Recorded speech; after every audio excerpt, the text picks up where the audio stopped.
Welcome to the Salience Podcast, where we identify what stands out from all the noise. Today on the Salience Podcast, we tackle the subject of culture and domestic violence, especially the challenge of managing exit risk. Today's topic could be raw or triggering for some listeners.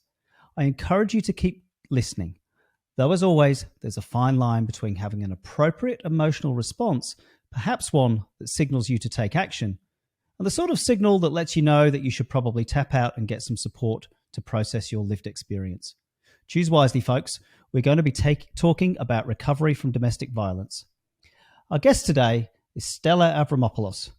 Stella has been a leader in the not-for-profit sector for over 14 years and is the CEO of Good Shepherd, a not-for-profit focused on tackling the significant issues impacting women, girls, and families. And one of the biggest issues is domestic and family violence.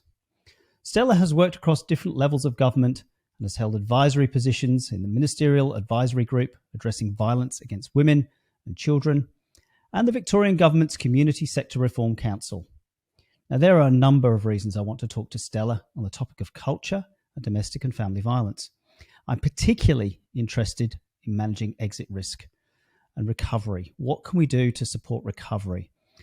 And what can we all do in society to support victims? And overwhelmingly, it's women trapped in such situations. Welcome, Stella. Hi, Ian. Thanks for having me. Well, before we talk about our topic today, I'd like to get a little bit more of your own journey before you were a CEO for Good Shepherd. What early experiences helped shape your thinking or were perhaps tipping points in life to lead you to be where you are now?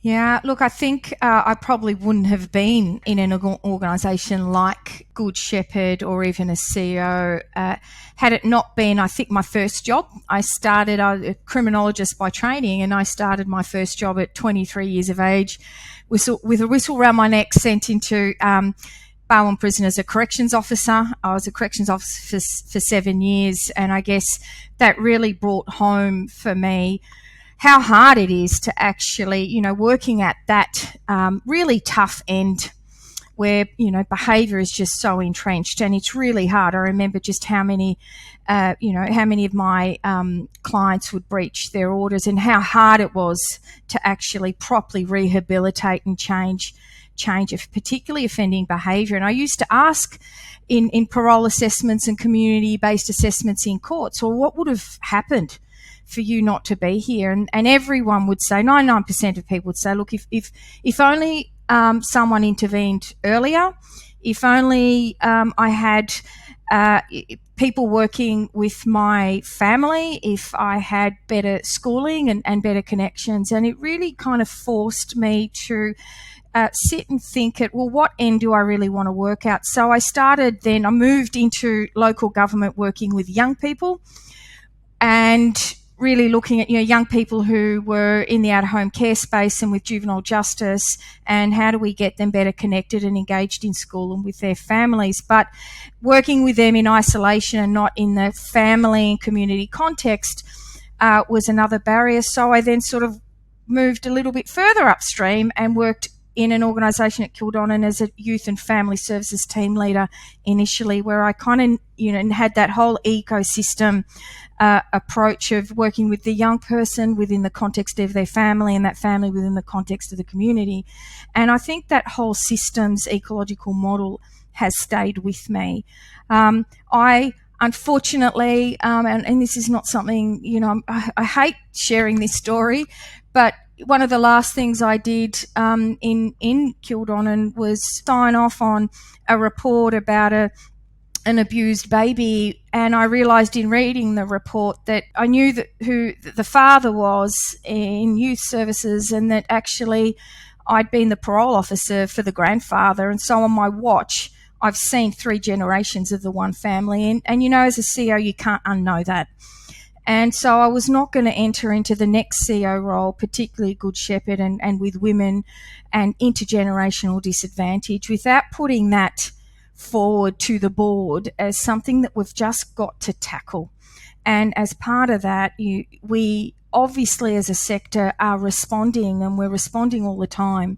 but we've got to do something about the prevention and the recovery space so that women are not going back into systems. I've spent most of my career just seeing these revolving doors of people in the same families. And so this, for me, I guess, was an opportunity to be given a mandate to properly disrupt. There's a key part there in that disruption. It's about breaking that intergenerational cascade. It just keeps getting passed down. What are some of the things that you found to be effective to do that? What's most important? If you had to pick your top 3 to break that intergenerational link, what would it be? I think it's 3 things that actually sit in a bigger framework, and this is where I think the years spent in corrections has served me well, because I remember being taught there if that future offending is predicated mostly on past offending and behaviour unless the intervention is strong enough to be noticeable by the individual, multifaceted in its intervention, and sustained long enough for the change to properly happen.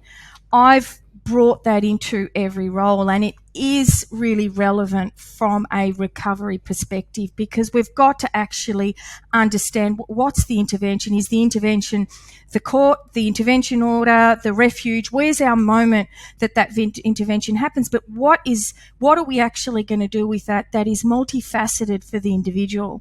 And for women in particular, where sadly we see so many women, we do all this work and they go from the refuge back home because there aren't any other options, particularly in housing, is a real point of frustration for us. But really, in terms of the woman's journey and her family's journey and children's journey with her in that road to recovery, I think the 3 things that I see are as important elements are confidence, capability, and connection.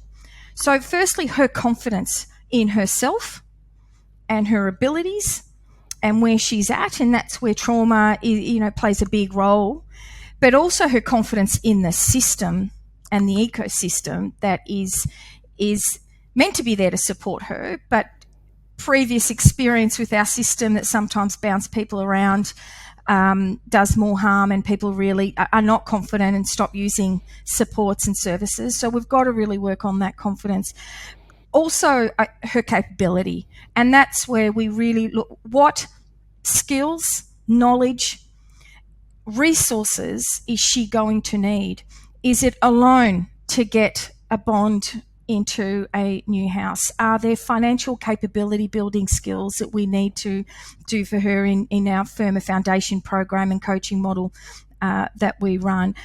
Is there more coaching, trauma-informed coaching, work with her and her children in terms of her parenting skills and abilities, and to really unpack that for her, but with her as her almost kind of a portfolio of capability in a way that's strengths-based and empowering for her.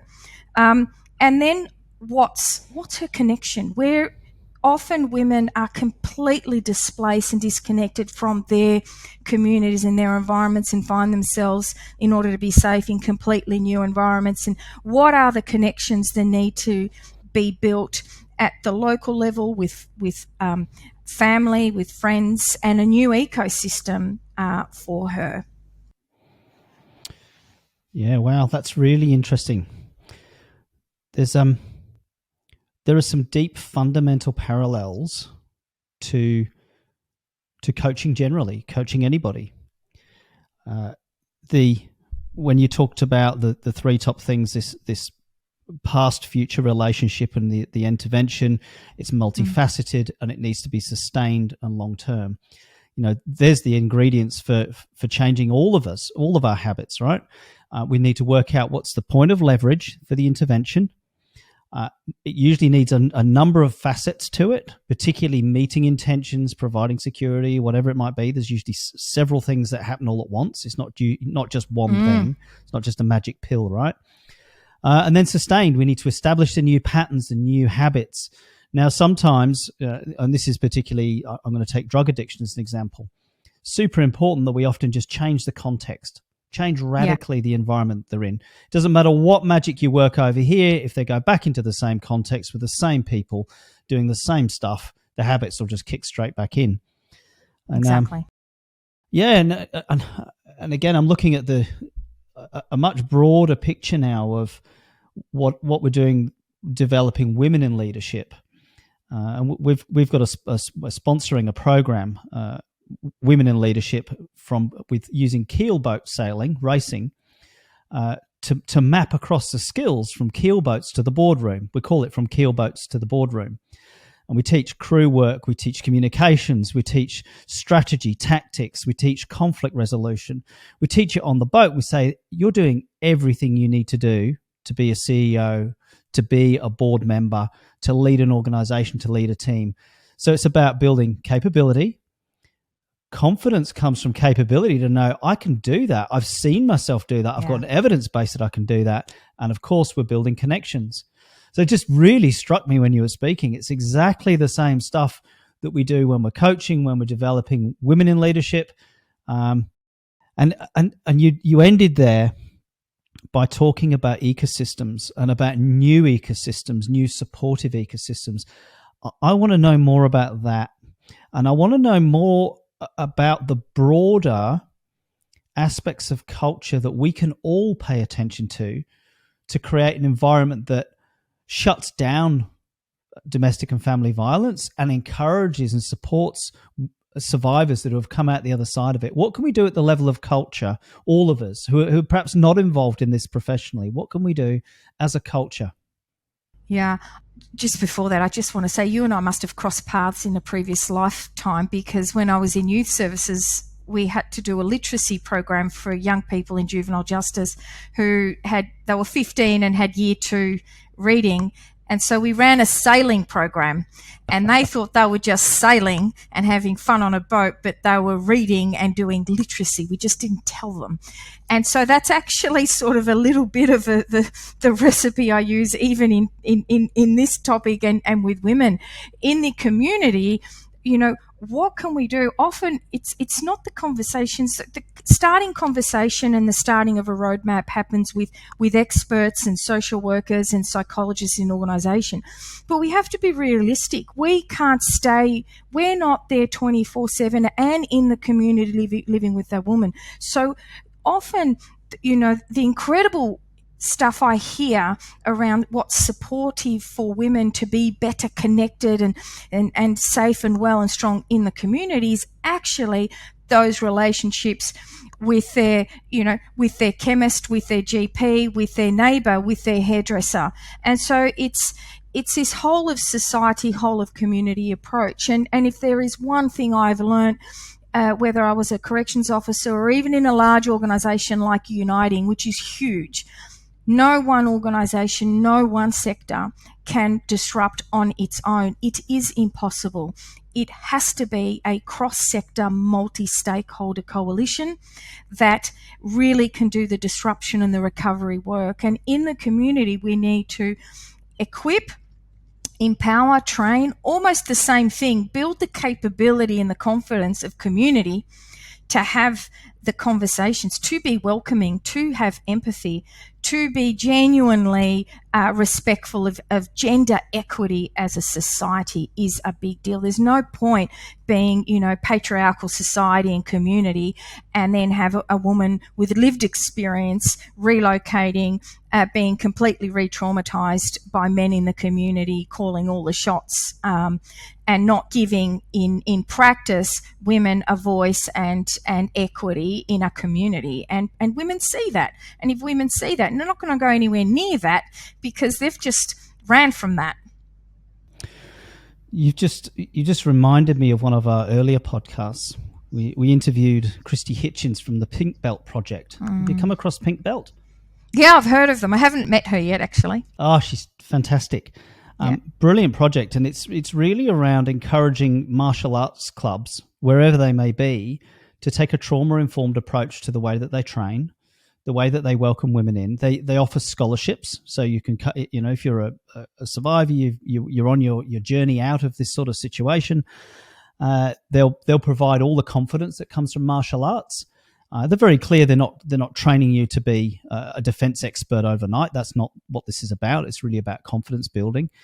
I think what's really important is that this idea that as a martial arts instructor or a club owner, that you're aware of the impact of trauma and the verbal and non-verbal patterns of behavior that can create a safe space or can send somebody scurrying away going, whoa, I don't want anything to do with that. So exactly. You just reminded me of that. Particularly, we do a lot of work with culturally and linguistically diverse communities and families and women in particular.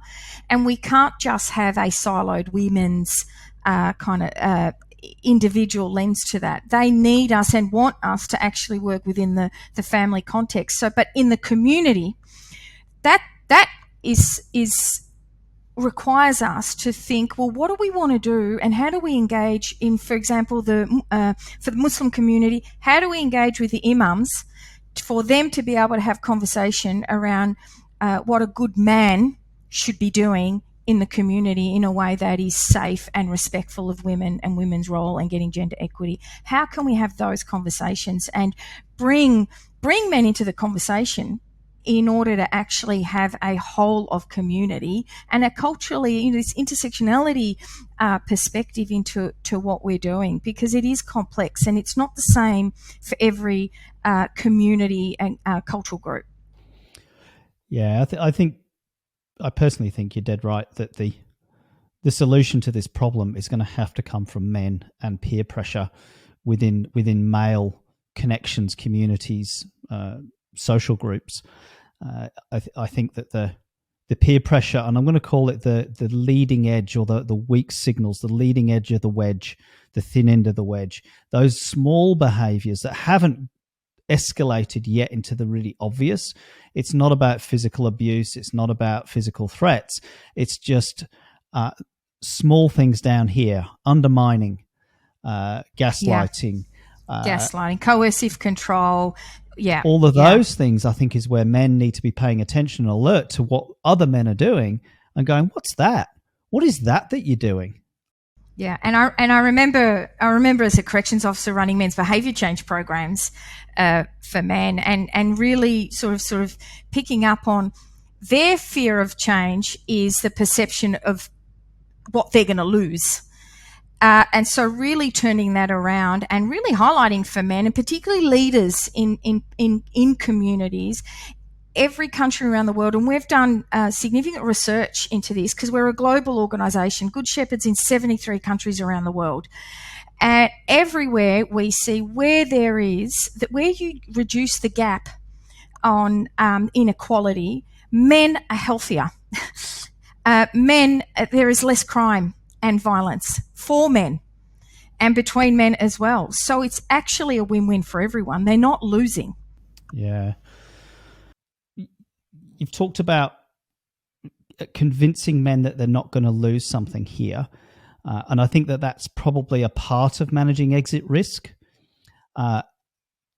Let's focus in now on that. If you know somebody that's trapped in this situation, or you're trapped in this situation, what can you do to manage exit risk? I mean, there's the persuasive, there's that kind of conversation about what might be possible, but what else could somebody do, particularly if they're going to get out? I think there's they've got to get out safely. And they've got to get out with the capability and the confidence. Again, it gets back to capability, confidence, and connection. Those three areas need to be planned for prior to the exit for it to be done safely. And that's different things for different people. And we're at Good Shepherd looking at how do we do that in a way that's and here's our challenge. It's not like our staff can knock on the door and set up a meeting to plan that. With a woman who's needing and wanting to leave. So it's about where do we find those points of interventions, and our job is to almost turn ourselves into anthropologists of where do we go to find the moments and through whom is it through police? And there's an Alexis program we run with police. It's at the point of them attending, being called to attend violence in a house and a report, or can we speak to GPs? Can we speak to maternal health nurses? So the sector's got some work to do and turn themselves into anthropologists. So where do we place ourselves to have the conversation and the access point for women really safely? And how do we actually then engage them easily in a process of planning that covers her capability, her confidence, and then her connection?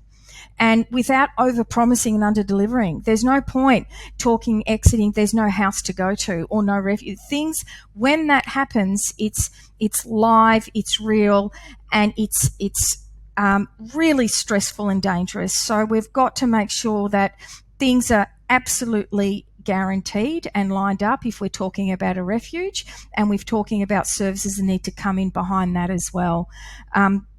Our service system has to really look at that. It runs, there's 24-hour crisis response, but then all other services are funded 9 to 5, Monday to Friday. So we've got to, all of that is the complexity and some of the barriers that as service delivery organisations we've got to deal with, and we've got to have some new conversations with government, our funders, around building new models and new access points for women, because you can't plan this in a 9 to 5, Monday to Friday. I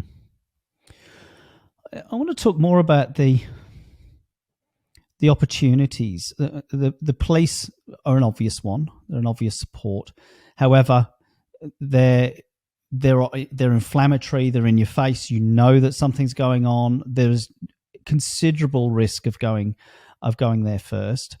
The GP I'm really interested in what we can do here with GPs, because of course they're enormously busy, and if they have a pattern to follow when they see the red flags, and they can facilitate that. I think that's quite a safe way, a quite safe entry point.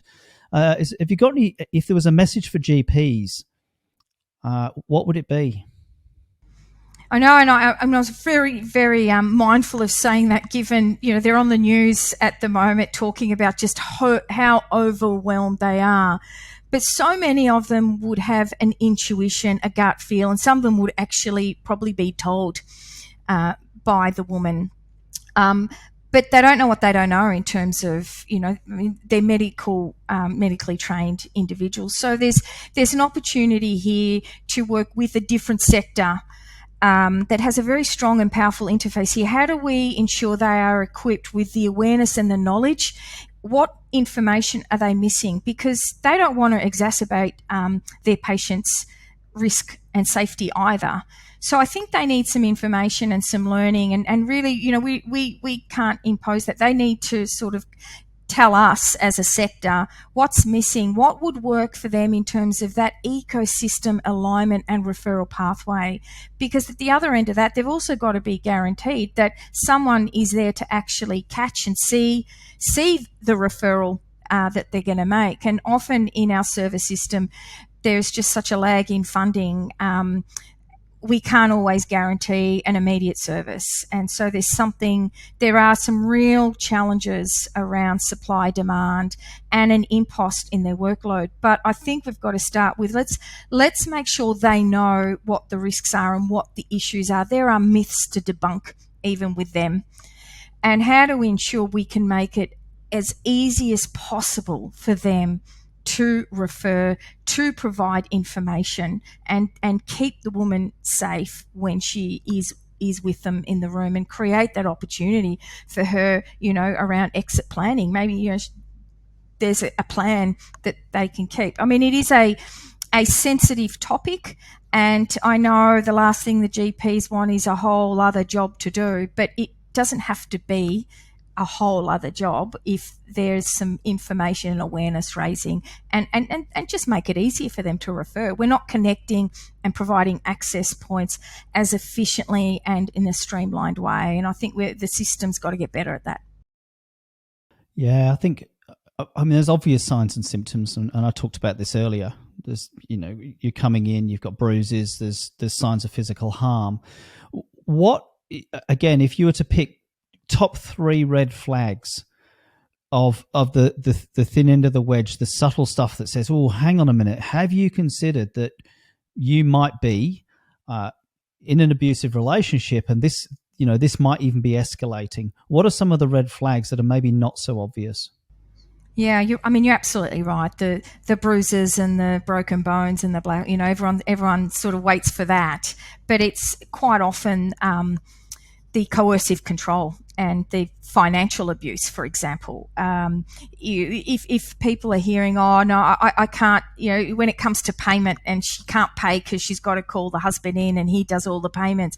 I mean, that for me is someone who's not empowered to manage her own financial situation and to pay bills. And I think that is a serious red flag around, well, why is the husband being brought in, and why does he have to have why are we consulting with him around an issue that she's raising, but clearly she's not empowered to give approval or permission or have any kind of, if it's payment and purchasing, whether it's, at the pharmacy or, signing off on stuff, and he's constantly there.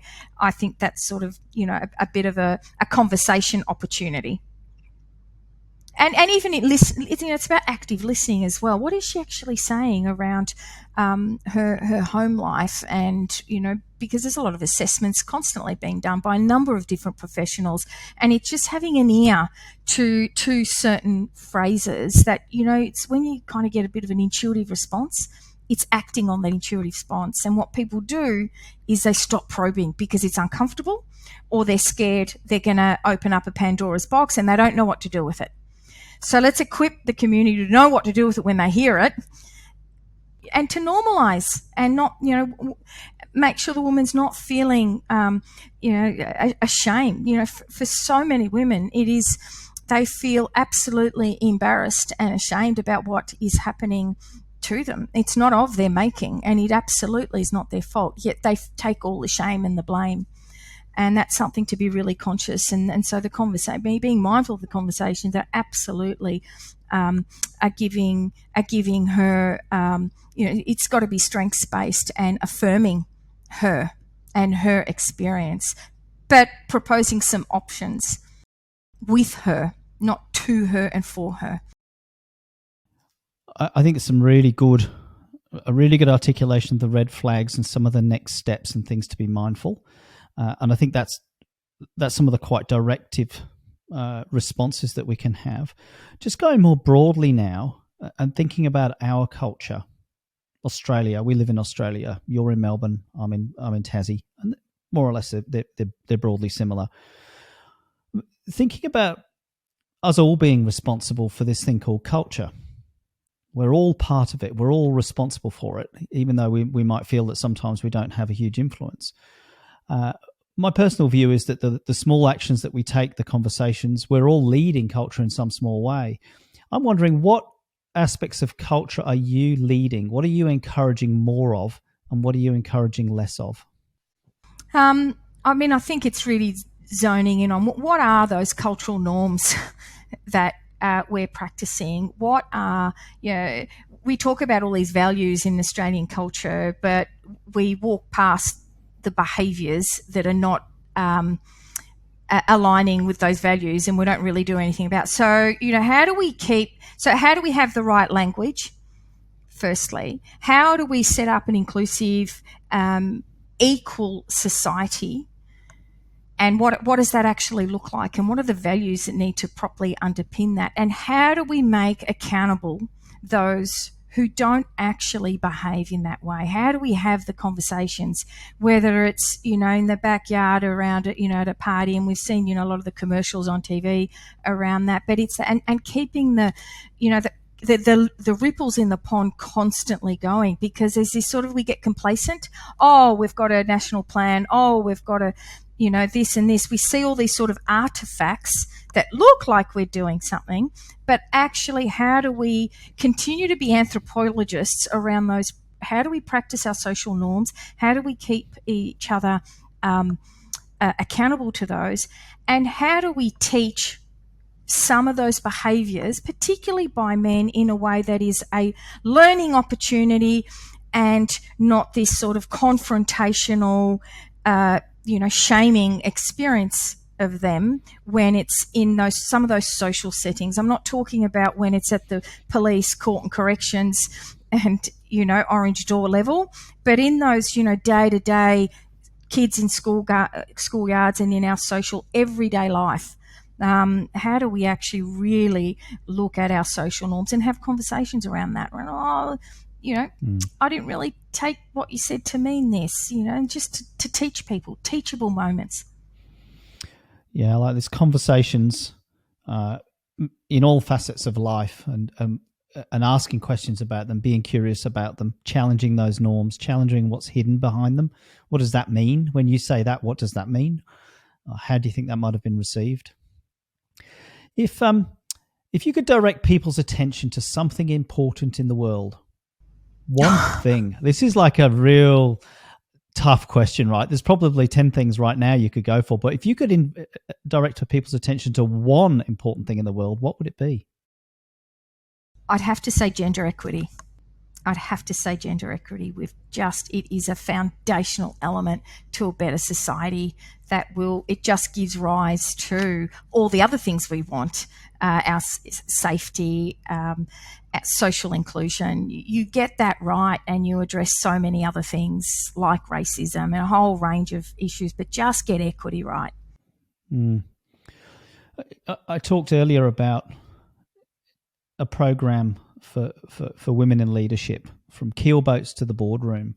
And that's one of those initiatives around promoting gender equity through developing competence and confidence.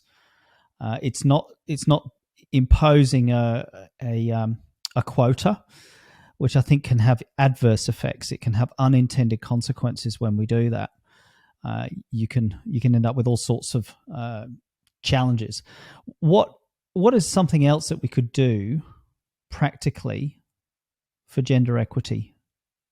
Oh, you say practically, but I can't help but, there are systems, so there are systems and legislation pieces and stuff in, courts, etc., that are huge and serious barriers. And, if we could raise the rate for women who, single mothers, for example, to give them just a hand up to just break their cycle. I mean, that is one thing we can do that actually doesn't cost as much as the Australian society perceives it to be.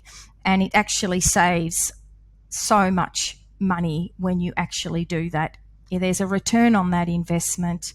But women have got to be participating economically and financially in Australia, and the gaps is just sort of like this, river they can't cross for that economic participation and well-being. And so we've got to build that bridge. And for those who are, most disadvantaged, there is nothing they can step into and onto to cross to the other side of economic participation. So we've got to, something like, raising the rate for single mothers is a really important step for that particular cohort. Fantastic. In the Salience podcast at the end, around about here, I like to summarize what are my 3 most salient points. I like to create this challenge because there's usually 50 points I'd love to summarize, and I'm going to have a go here. And I think the first point is really where you ended there, which is about the systemic changes to ecosystems and gender equity. I think I'd have to go there first as the place that will have your most impact intergenerationally. It's the thing that will help with that, breaking some of those intergenerational disadvantages. I then go to the practicalities of managing exit risk. And as you pointed out, it is a very dangerous place to be. You have to get out.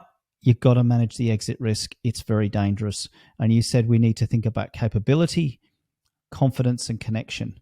The capability to know that you'll be okay, that you've got the supports in place, that you've got a plan, the confidence and the support of a diverse group of other people, and it can be everything from police, GPs, chemists, your local coffee shop. It can be wherever it is, but knowing that you've got connections there to provide those supports. And then I just wanted to end on the red flags. That this is not necessarily the bruises, the broken bones, and at the other end, the mortality, when it's been known for so long, the offender's been in and out, this has been well known to all the services, and suddenly we have another dead woman in the news. Okay, that's far, far too late. We need to be thinking about the coercive control, the financial stuff, who's paying what are the little signals that, hey, there's something starting to happen here, and we need to be paying attention there long before it gets anywhere near the physical and the physical abuse and impact. And I think just to sort of wrap up, you came in from a background of some of the most challenging frontline work in corrections, and then you've gone into family services and child protection, which is up there with corrections for the most challenging frontline work. It is absolutely the most challenging, in my opinion. And that was where you had your early days, and this is where you are now. What are your future aspirations, both in work or elsewhere in your life?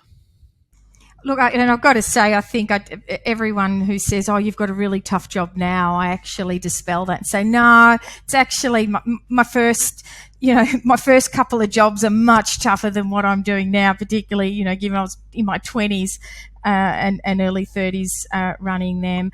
I think, there is. Look, at the moment, I'm so passionate. I'm always going to be a purpose-driven leader, and I'm very passionate because I can't unknow that journey that I've had, and now understand how important the whole ecosystem, its role in disrupting. And that we've got to be brave enough to really name up what is absolutely not working. We need new service models. We need new service channels and new places to access and provide safety for women in a way that is, them leading that and bringing them more with the lived voice into our service model design and thinking. But at the same time, we've got this huge issue as a sector, and the care sector in particular, in getting our workforce robust and resilient and ready for the complexity and the trauma and the high stress environments that they have to work in as well. And I think for me, it's how do we build an organisation that can safely operate in terms of both achieving service delivery and delivering on our contracts, and making sure we're looking for impact in the right way and on the right things and as early as possible, but also in investing in our people around their resilience. And how do we actually make sure we've got the right people in the right roles and supporting them? Because there's just, I'm not sure, I'm not the only CEO that can talk to the great resignation and the stress of our people. And people in my sector and the work that we do are our number one resource. And their capability and capacity to respond to change and COVID and family violence programs are really paramount going forward. I guess I'm saying this because I'm right in the throes of developing our next 5-year strategic plan, which I'm really excited about. We need to have more of I'm taking an intersectional lens to everything we're doing, a full ecosystem lens, a cross-sector, multi-stakeholder. What is it that the corporate sector can do with government and ourselves and local communities? We learnt in COVID, community and place matters. How do we amplify that and really create safe communities for people to live in that are better connected as well? But it's, I love my job. I wouldn't be doing anything else, and it's a lot easier than a 23-year-old corrections officer. Oh, look, that's a fantastic answer. And I'm working across the frontline agencies at the moment. I'm doing a lot of work with corrections, and And one of the things I'm encouraging there, because they've got their own recruitment and retention challenges, is I'm saying focus on education, because if you can survive corrections, you can learn teamwork, you can learn conflict resolution, you can develop confidence, you can learn so much that's transferable right the way through. And I think you're a great inspiration there for young correctional officers coming in to an incredibly challenging role. And if they're trained well and looked after, they can go anywhere. Unfortunately, so many get broken on the way through. I look at CVs all the time and meet with a lot of frontline staff as part of their onboarding. People get a half-hour meet with the CEO conversation, and I can really tell the difference. Someone who's actually spent time in corrections and juvenile justice and child protection.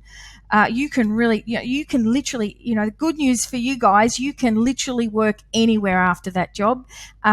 Those transferable skills will put you in good stead. But you're absolutely right, and something, because we see quite complex trauma, and you still have to provide the space for people to learn how to continue to absorb that without it breaking you and harming you. How do you actually take the space to really, properly absorb and relearn how to do things differently? And what does the organisation need to do to equip people to know what they're getting into? Because sometimes at the individual level, our capacities and resilience are just not going to be fit for the kind of role we want to do.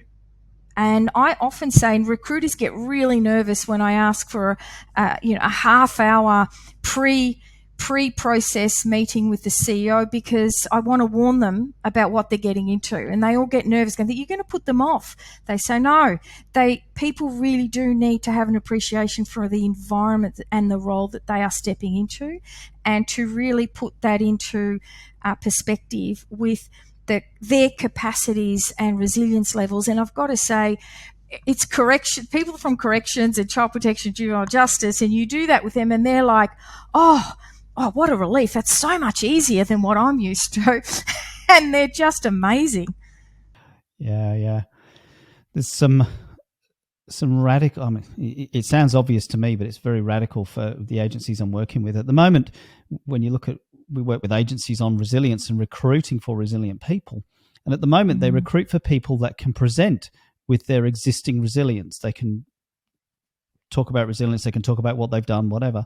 I'm much more interested in people that can learn.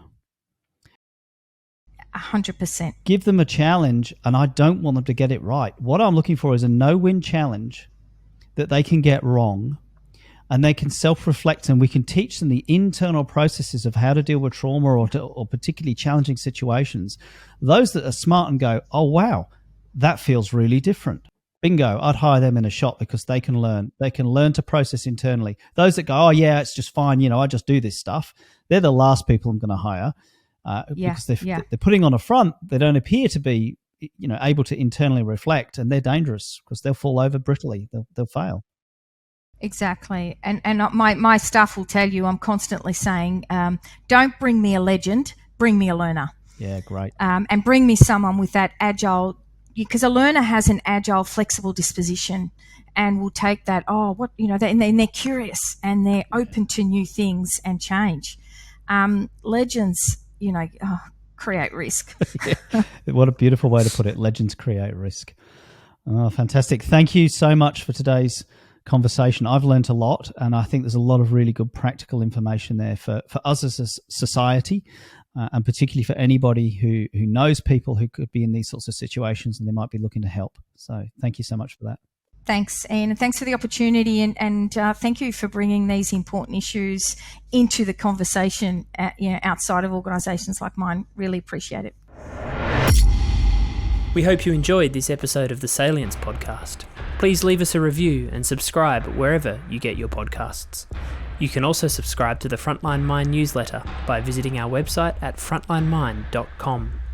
Have you got a topic you would like some more salience on? Send us a message on LinkedIn or email team@frontlinemind.com.